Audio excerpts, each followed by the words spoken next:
4월 25일 주일 예배 참여하신 여러분을 축복합니다. 오늘의 말씀은 마가복음 6장 45절로 52절 말씀입니다. 제목은 안심하라 라고 정했습니다. 다 같이 한번 마가복음 6장 45절로 52절 말씀 다 같이 읽어보겠습니다. 마가복음 6장 45절로 52절입니다. 예수께서 즉시 제자들을 재촉하사 자기가 무리를 보내는 동안에 배 타고 앞서 건너편 벳세다로 가게 하시고 무리를 작별하신 후에 기도하러 산으로 가시니라. 저물매 배는 바다 가운데 있고 예수께서는 홀로 우태에 계시다가 바람이 거스름으로 제자들이 힘겹게 노젓는 것을 보시고 밤 4경쯤에 바다 위로 걸어서 그들에게 오사 지나가려고 하심에 제자들이 그가 바다 위로 걸어오심을 보고 유령인가 하여 소리 지르니 그들이 다 예수를 보고 놀람이라. 이 예수께서 곧 그들에게 말씀하여 이르시되 안심하라 내니 두려워하지 말라 하시고 배에 올라 그들에게 가시니 바람이 그치는지라. 제자들이 마음에 심히 놀라니 이는 그들이 그 떡 떼시던 일을 깨닫지 못하고 도리어 그 마음이 둔하여 졌음이로라. 오늘의 말씀을 나누기 전에 잠시 교회가 이 시대에 무엇을 해야 하는가에 대하여 생각해 보고자 합니다. 교회는 하나님의 의에 줄이고 목마른 사람들의 모임이어야 하죠. 예전에 예배당 안에서는 항상 울며 기도하는 사람들이 있었습니다. 기본적으로 교회는 울며 기도하는 공동체구나라고 생각한 적이 있었습니다. 그런데 오늘날에는 그런 모습과는 거리가 멀고 더구나 의식적으로 울며 기도하는 일을 멀리하는 교회도 많이 있는 것을 보게 됩니다. 시대에 따라서 교회는 그 모습을 달리해야 할까요?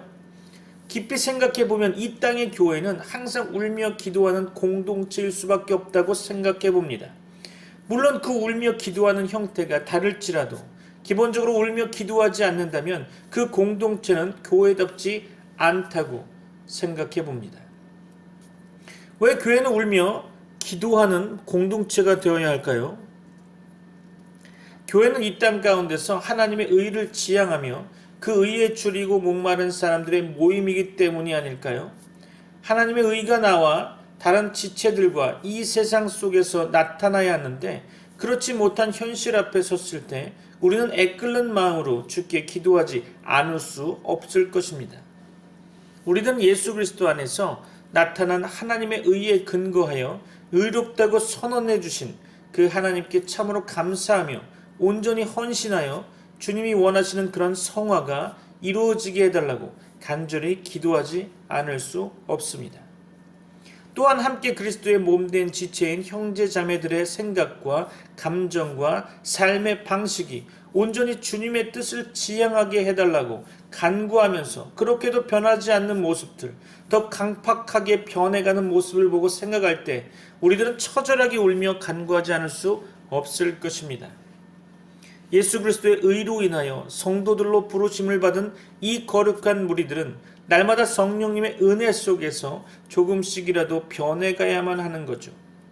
속마음으로부터 감정과 태도와 말하는 방식, 그리고 생활 태도에 이르기까지 모든 전인적으로 변화가 필요합니다. 그것이 성경이 말하는 정상적인 그리스도인의 모습인 거죠. 그런데 오래 믿은 사람일수록 이상한 인간성을 드러내는 것, 교회의 직분자들일수록 이상한 고집을 부리는 것을 보면서 우리들은 애절하게 울지 않을 수 없게 되죠. 주님, 우리들을 불쌍히 여기셔서 주께서 원하시고 성경 가운데서 그렇게 되리라고 했던 그 성도의 모습을 향해 우리들을 이끌어 주시옵소서 라고 기도해야 할 것입니다. 이런 상황 속에서도 주께 울부짖지 않는 교회들은 정말 이상한 교회가 아닐까요? 더구나 오늘날 한국 교회가 처해 있는 형편을 보면 우리는 주님께 그야말로 회개하고 울며 우리들을 불쌍히 여겨달라고 간구하지 않을 수 없을 것입니다. 그렇다면 우리는 무엇을 기도해야 할까요? 첫째, 각 교회의 성도들이 성경이 말하는 그리스도인의 모습을 각 교회 공동체가 신약 성경이 말하는 그 교회의 모습을 가시적인 형태로 드러낼 수 있게 해달라고 간절히 간구해야 할 것입니다. 둘째로 특히 교회에서 말씀을 가르치며 교회를 인도한다고 하는 분들이 참으로 하나님과 성경에 충실하게 해달라고 기도해야 할 것입니다. 그렇게 된다면 오늘날 이 세상이 교회를 향해 말하는 상당히 많은 문제들이 봄날에 눈 녹듯이 다 사라지게 될 것을 기대해 볼 수 있을 것입니다.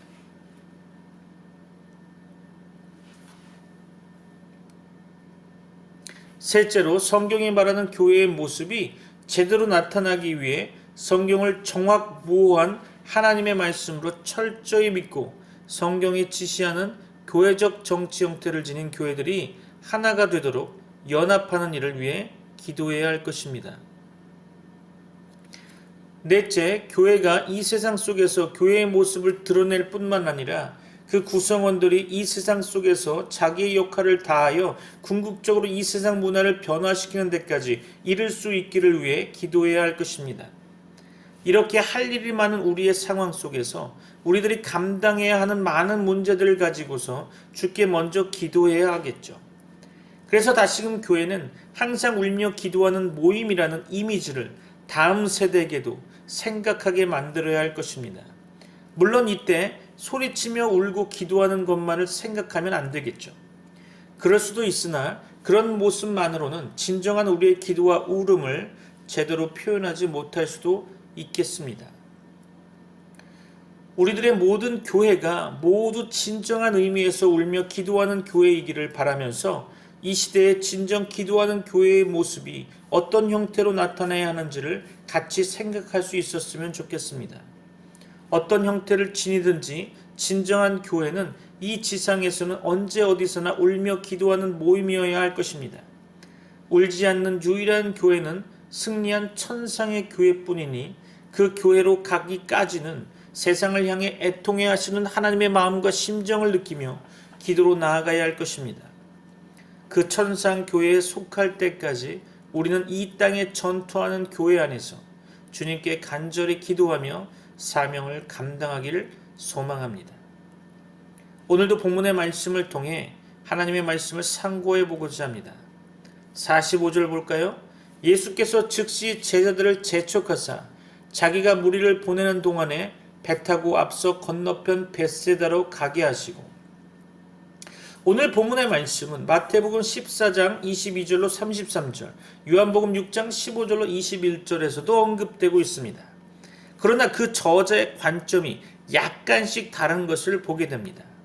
마태복음에서는 베드로가 무리로 걸어오신 예수님을 발견하고 본인도 걷게 해달라고 예수님께 간청하여 허락을 받아내죠.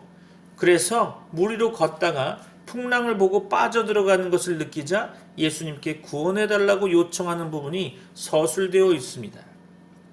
이어 예수님이 믿음이 작은 자야 왜 의심하느냐라고 베드로에게 충고해 주시는 부분도 들어있죠. 아울러 요한복음에서는 특별히 예수님이 배에 오르실 때 풍랑이 잔잔해졌다는 표현을 생략하므로 예수님이 함께 하시면 풍랑이 문제되지 않는다는 메시지를 살며시 전달하고 있습니다. 또한 살펴볼 만한 것은 요한복음 6장에서 오늘 본문이 시작하는 이 부분에 대하여 배경을 자세히 언급하고 있는데요. 요한복음 6장 14절로 15절 잠깐 읽어볼까요? 그 사람들이 예수께서 행하신 이 표적을 보고 말하되, 이 표적이 뭐죠? 오병이어의 기적이죠. 이는 참으로 세상에 오실 그 선지자라 하더라. 모든 무리가 이제 예수님을 선지자로 바라본 거죠. 그러므로 예수께서 그들이 와서 자기를 억지로 붙들어 임금으로 삼으려는 줄 아시고 다시 혼자 산으로 떠나가시니라. 산으로 왜 가셨을까요? 기도하러 가신 거죠. 무리들이 오병이어의 기적의 떡과 물고기를 다 먹었을 때는 이미 날이 많이 어두웠죠. 예수님께서는 즉시 제자들을 재촉하셔서 자기가 무리를 보내는 동안에 배 타고 앞서 벳세다 건너편으로 가게 하셨습니다. 누가복음 9장 10절은 오병이어의 기적이 벳세다에서 일어났다고 증거하고 있습니다. 지도상으로 벳세다는 갈릴리 호수의 북동쪽 해안 지역에 있고요. 북에서 갈릴리 호수로 들어오는 요단강의 동쪽에 있습니다. 또 본문 53절과 마태복음 14장 33절은 35절은 그들이 게네사렛 땅에 이르렀다고 말하고 요한복음 6장 17절과 24절로 25절은 그들이 가버나움에 왔다고 말합니다. 게네사렛 땅은 벳세다 건너편 곧 갈릴리 호수의 북서쪽에 있는 가버나움과 게네사렛 마을을 포함하는 넓은 지역을 일컫는 것으로 보여집니다. 쉴 시간도 없이 계속 무리를 대해야 했던 제자들은 몹시 피곤했겠죠. 오병이어의 기적 사건이 있은 후 예수님께서는 그들을 재촉하여 먼저 배 타고 갈릴리 바다를 건너가게 하셨고 자신은 무리를 보내기 위해 남으셨던 거죠. 그 오병이어의 기적을 체험한 무리들이 그냥 쉽게 갔을 리가 만무하겠죠. 그래서 예수님은 제자들을 위한 배려로 먼저 이동하게 하시고 남으셔서 무리들을 돌려보내고 산으로 기도하러 가신 거죠. 예수님의 사역 가운데 모든 일의 시작과 끝은 항상 기도였다는 것을 오늘 이 시간 보게 됩니다. 이 부분에서 좀 더 생각해 보면 원근 각처에서 모여왔다가 돌아가는 무리들 한 영혼 한 영혼에 대한 그분의 겸손한 관심과 사랑이 있지 않았나 생각해 봅니다. 주님께서는 한 사람의 영혼을 귀히 여기시고 또 한 명의 잃어버린 영혼을 불쌍히 여기십니다. 여러분에게 이러한 긍휼의 마음이 있기를 소망합니다. 46절 볼까요? 무리를 작별하신 후에 기도하러 산으로 가시니라. 무리를 다 보내셨을 때는 이미 날이 저물었고 밤이 깊었을 것입니다. 그 예수님은 무리를 작별하신 후 홀로 기도하러 산으로 가셨다고 표현되었죠. 그가 밤 4경 곧 새벽 3시부터 6시 사이에 바다 위로 걸어서 제자들에게 가신 것을 보면 그는 그 밤에 여러 시간 동안 기도하셨을 것이라 추정할 수 있죠. 그는 우리를 위하여 친히 기도의 모범을 보이셨던 겁니다. 그는 새벽 기도에 힘쓰셨고요. 밤 기도에 힘쓰셨습니다. 신성을 가진 그에게는 기도가 필요하지 않으셨을 텐데도 그는 기도에 힘쓰심으로 우리의 모범이 되셨습니다. 그것은 모두 우리에게 좋은 귀감이 되고 있죠. 특히 그는 큰 일을 이루신 후에 기도하는 것은 우리에게 본이 됩니다. 사람은 어려울 때 기도하기에는 쉬워도 큰 일을 행한 후 기도하기란 쉽지 않죠. 그러나 우리는 그런 때 자만과 해이함에 시험 들지 않도록 기도해야 할 것입니다.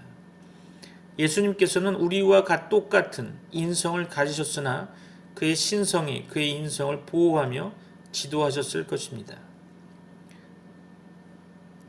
우리는 연약한 사람이지만 우리 속에 거하시는 성령께서는 우리의 연약함을 도우시고 우리를 바르고 선한 길로 인도하십니다.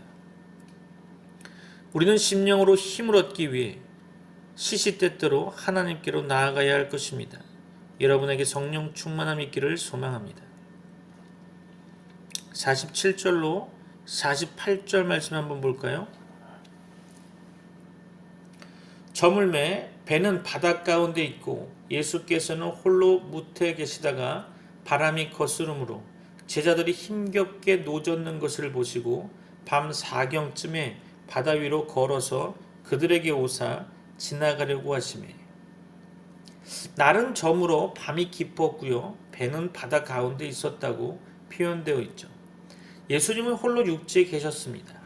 그런데 마귀가 떡기적 사건을 샘내에 바람을 격동시키기라도 한 듯이 이상하게도 거친 바람이 제자들의 길을 방해하고 있죠. 어제 저녁에는 기쁨과 감격이 넘쳤으나 지금 그들은 어려움을 겪게 되었던 거죠. 세상에는 평안과 고난이 뒤섞여 있음을 고백하게 됩니다. 그러므로 평안한 때에 우리는 너무 기뻐하여 자만하지 말고 고난의 때에 너무 낙심하여 하나님이 어디 계신가 하며 불신앙에 빠지지 말아야 할 것입니다. 주님께서는 바람 때문에 제자들이 괴로이 노젓는 것을 보셨다고 성경은 기록하고 있죠. 그분은 깜깜한 새벽에 멀리서 그 모든 것을 보셨다는 겁니다. 밤 4경쯤, 즉 새벽 3시에서 6시에 그는 바다 위로 걸어서 그들에게 오셨습니다. 그것은 놀래켜주기 위해 그런 것은 아니겠죠. 이 부분은 공포영화의 한 장면이 아닙니다. 그 깊은 밤에 그 바다 가운데서 두려움에 사로잡힐 수밖에 없었을 제자들에게 그는 친히 가까이 오신 거죠. 그는 오늘날에도 세상의 풍랑 속에서 분투하는 성도들에게 가까이 오셔서 그들을 위로하시고 도우십니다. 여러분에게도 하나님의 도우심이 있기를 소망합니다. 49절로 51절 볼까요? 제자들이 그가 바다 위로 걸어오심을 보고 유령인가 하여 소리 지르니 그들이 다 예수를 보고 놀람이라.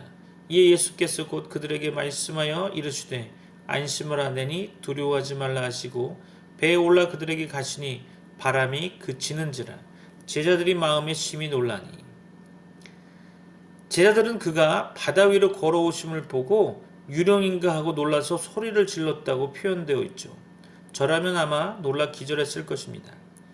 예수님께서는 그들에게 안심하라. 내니 두려워 말라고 말씀하셨죠. 그가 배에 오르시자 바람은 그쳤다고 표현되어 있습니다. 감히 풍랑이 예수님 앞에서 힘자랑할 수 없겠죠. 자연도 예수님의 말씀에 순종합니다. 자연도 예수님이 누구신지 알기에 그런 거겠죠. 제자들은 마음에 심히 놀라고 의아해했겠습니다. 예수님께서 바다 위로 걸어오신 것은 기적이지만 하나님의 능력으로는 가능한 일이겠죠. 그것은 오병이어의 기적만큼이나 놀라운 것이겠죠.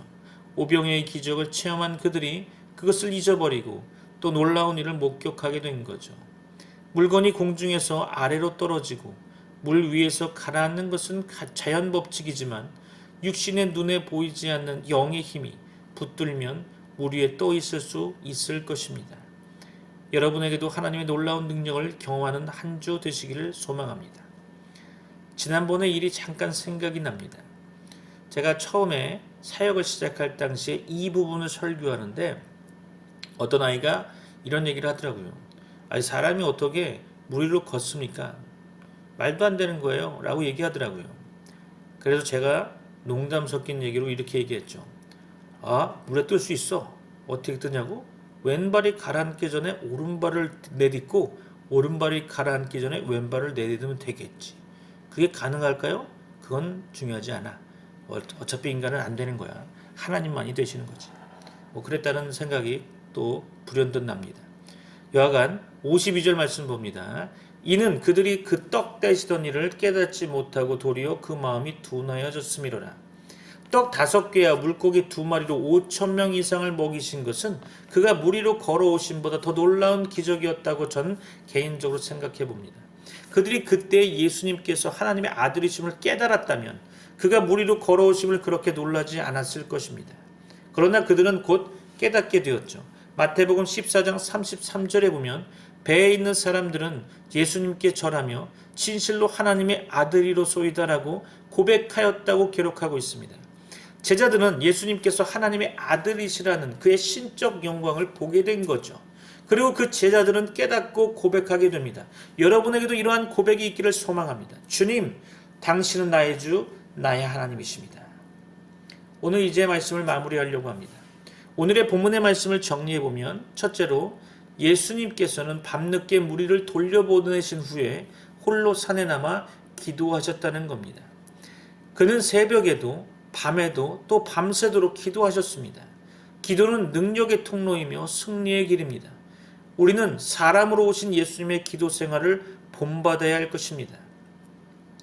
둘째로 예수님께서는 바람이 거스름으로 괴로이 노를 저는 제자들을 외면치 않으셨다는 거죠. 이것은 주님의 크신 긍휼이었습니다. 그는 오늘도 우리를 이 험한 세상에 내버려 두지 아니하시고 돌보실 것입니다.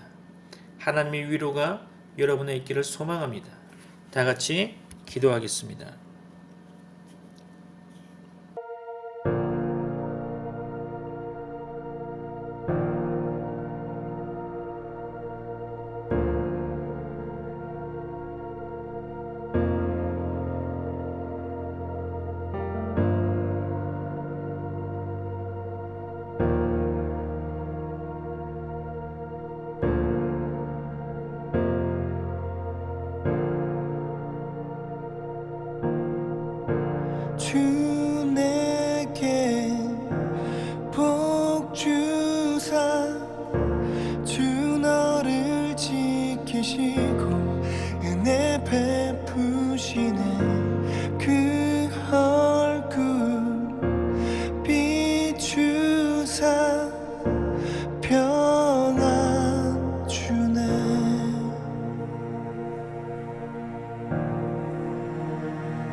주 내게 복 주사 주 너를 지키시고 은혜 베푸시네 그 얼굴 비추사 평안 주네.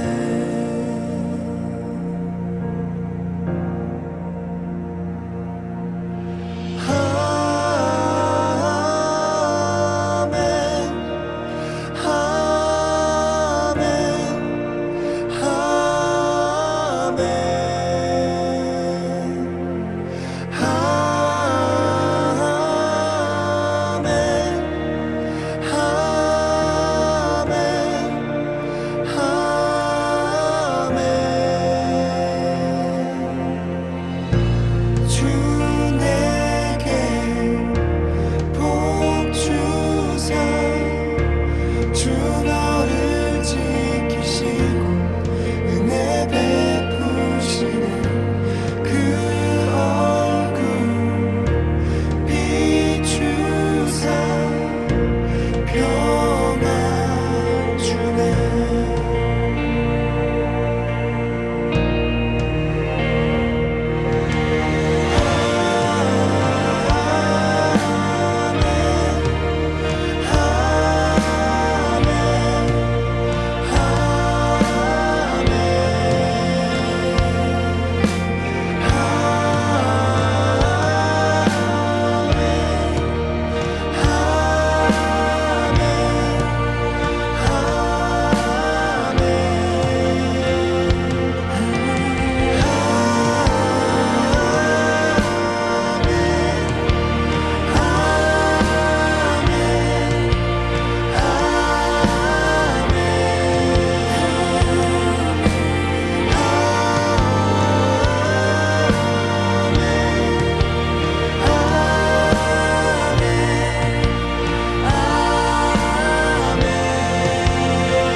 주의 은혜 너의 위에 천대까지 흘러가리 너의 가정 너의 자녀 그 자녀의 자녀까지 주의 은혜 너의 위에 천대까지 흘러가리 너의 가정 너의 자녀 그 자녀의 자녀까지 주의 은혜 너의 위에 천대까지 흘러가리 너의 가정 너의 자녀 그 자녀의 자녀까지 주의 인재 앞서가며 지키시고 동행하리 둘러싸고 채우시며 주가 너와 함께하리 아침에도 저녁에도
for you.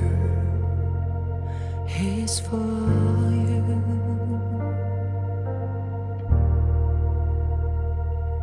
He's for